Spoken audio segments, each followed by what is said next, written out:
اگر رمضان کے مہینے میں فرضوں سے کوتاہی نہیں کرتا، 5 وقت مسجد میں باقاعدگی سے فرض نماز کے لیے حاضر ہوتا ہوں، لوگوں یہ اس بات کی نشانی ہے کہ باقی کے 11 مہینوں میں بھی اگر میں چاہوں تو میں آ سکتا ہوں۔ اس لیے میں نے پچھلے جمعے کہا تھا، اس رمضان کا ایک ایک عمل میرے اور آپ کے لیے باقی کے 11 مہینوں کی ٹریننگ اور تربیت کے لیے ہے۔ روزے کو شوق سے رکھیں، قرآن کو شوق سے پڑھیں، اس کو پسے پشت نہ ڈالیں۔ اللہ اقبال رحمہ اللہ کی قبر پہ کروڑوں رحمت نازل فرمائے۔ اس مرد مجاہد نے تاریخ کو، حدیث کو، قرآن کو اپنے اشعار میں اس قدر ایمان افروز لہجے کے اندر پرو دیا ہے، ایسی تفسیر کی ہے اشعار کے اندر۔ اسی شعر پہ آج اپنی گفتگو کا اختتام کرتے ہیں۔ اقبال نے روزے کی توہین کرنے والے اور قرآن سے منہ موڑنے والوں کے لیے ایسی ربائی لکھ دی ہے، کہتا ہے گونگی ہو گئی آج کچھ زباں کہتے کہتے، گونگی ہو گئی آج کچھ زباں کہتے کہتے، ہچکچا گیا میں خود کو مسلمان کہتے کہتے۔ یہ بات نہیں کہ مجھے اپنے رب پہ یقین نہیں، بس ڈر گیا میں خود کو صاحب ایمان کہتے کہتے۔ توفیق نہ ہوئی مجھ کو ایک وقت کی نماز کی، اور چپ ہوا مؤذن آذان کہتے کہتے۔ کسی کافر نے جو پوچھا ہے کون سا مہینہ، شرم سے پانی ہاتھ سے گر گیا رمضان کہتے کہتے۔ میری الماری میں گرد سے اٹی کتاب کا جو پوچھا، میں گڑ گیا زمین میں قرآن کہتے کہتے۔ یہ سن کر چپ سادھ لی اقبال اس نے، یوں لگا جیسے رک گیا وہ مجھے حیوان کہتے کہتے۔ اللہ مالک سے دعا ہے، یا الہی تو ہمیں عامل قرآن کر دے، اس مسلمان کو پھر نئے سرے سے مسلمان کر دے۔ وہ پیغمبر جسے سرتاج رسل کہتے ہیں، خدایا اس کی امت کو تابع قرآن کر دے۔ وآخر دعوانا الحمدللہ رب العالمین۔ اللہ کے رسول صلی اللہ علیہ وآلہ وسلم کی حدیث مبارکہ کا علم نہ ہونے کی وجہ سے یہ سوال کیا گیا ہے۔ آج اس حدیث کو دل کی تختیوں پہ لکھ لیجئے اور ہمیشہ ہمیشہ کے لیے اس بات کو پلے باندھ لیجئے۔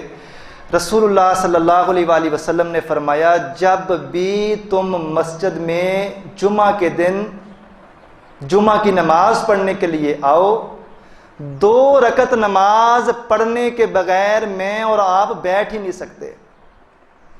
حتیٰ کہ ایک دن اللہ کے پیغمبر خطبہ ارشاد فرما رہے تھے، ایک صحابی آئے، آ کے بیٹھ گئے، اللہ کے پیغمبر نے خطبہ دیتے دیتے رک کے پوچھا، تو نے 2 رکعت نماز ادا کیوں نہیں کی؟ اٹھو، سائیڈ پہ ہو کے پہلے 2 رکعت سنتیں ادا کرو پھر بیٹھو۔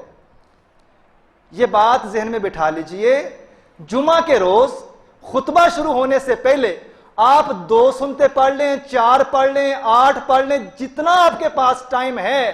اگر آپ اس وقت مسجد میں پہنچے ہیں کہ خطیب خطبہ شروع کر چکا ہے، تو پھر کم از کم 2 رکعت پڑھنے کے بغیر میں اور آپ نیچے بیٹھ ہی نہیں سکتے۔ یہی 2 سنتے، اور جمعہ کا خطبہ مکمل ہونے کے بعد، نماز کے بعد پھر اللہ کے رسول صلی اللہ علیہ وآلہ وسلم نے 4 رکعات سنت ادا کرنے کا حکم دیا ہے۔ خطبہ شروع ہونے سے پہلے وقت کی مناسبت سے، ٹائم کم ہے، خطبہ شروع ہو گیا ہے تو کم از کم 2 پڑھ لیں، اگر ٹائم زیادہ ہے تو آ کے 2، 4، 6، 8 جتنی آپ کے اندر استطاعت اور طاقت ہے۔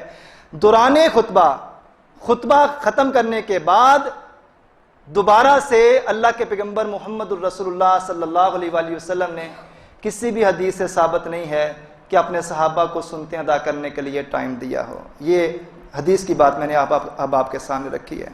دوسرا سوال پوچھا گیا کہ زکوٰۃ کن لوگوں کو دینی چاہیے۔ زکوٰۃ کے 8 مصارف اللہ تعالیٰ نے اپنے قرآن کے اندر بیان کیے ہیں۔ آپ لوگوں کی آسانی کے لیے صرف اتنی بات میں کہہ دیتا ہوں، اگر آپ کے محلے میں، آپ کے رشتہ داروں میں کوئی غریب ہے مسکین ہے. یہ غریب اور مسکین یہ دونوں لفظ بظاہر ملتے جلتے ہیں لیکن دونوں میں فرق ہے. دونوں لفظ بظاہر ملتے جلتے ہیں لیکن دونوں میں فرق ہے. غریب وہ انسان ہے جس نے صبح کی روٹی کھا لی ہے, شام کے لیے اس کے پاس کوئی انتظام نہیں ہے. اور مسکین وہ شخص ہے جس نے صبح کی کھا لی ہے, شام کا بھی ہے, اگلے دن کا بھی ہے, لیکن اس کے حالات بڑے ٹائٹ ہیں, بڑی مشکل سے گزر بسر کر رہا ہے. ایسے انسان کو مسکین کہا جاتا ہے. غریب کو بھی دیں, مسکین کو بھی دیں. اور اکثر اگر آپ عمیق نظری سے گہرائی سے دیکھیں تو ہمارے اپنے رشتہ داروں میں بڑے سے مسکین آپ کو مل جائیں گے جن کی معمولی سی تنخواہ ہے اور اس میں بڑی مشکل سے گزر بسر کر رہے ہیں. زکوٰۃ دینے کے حوالے سے کوشش کریں غریب کو دیں, اور غریب اگر رشتہ داروں میں ہے تو پہلے اس کو ترجیح دیں. مسکین کو دیں, محلے میں دیکھیں, کلونی میں دیکھیں, رشتہ داروں میں دیکھیں. اگر رشتہ داروں میں ہے تو پہلے اس کو ترجیح دیں.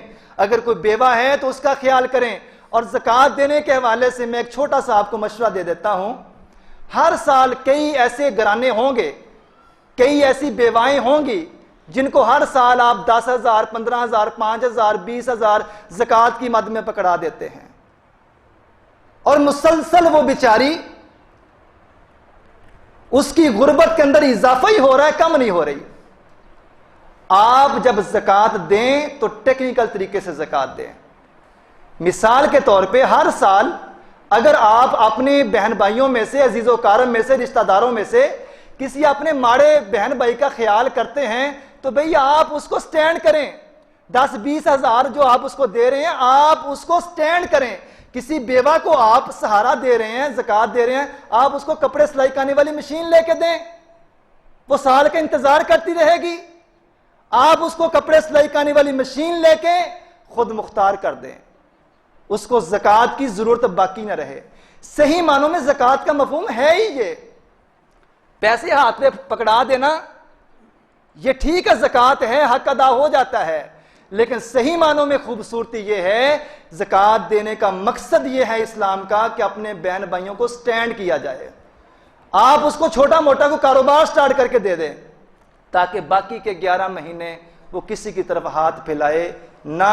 زکوٰۃ کے حوالے سے یہ نقطہ آپ لوگ ہمیشہ کے لیے ذہن میں بٹھا لیں کہ پیسے دینے کی نسبت اس کے لیے کوئی ایسا انتظام کر دیں تاکہ اس کی یہ غربت ہمیشہ ہمیشہ کے لیے ختم ہو جائے.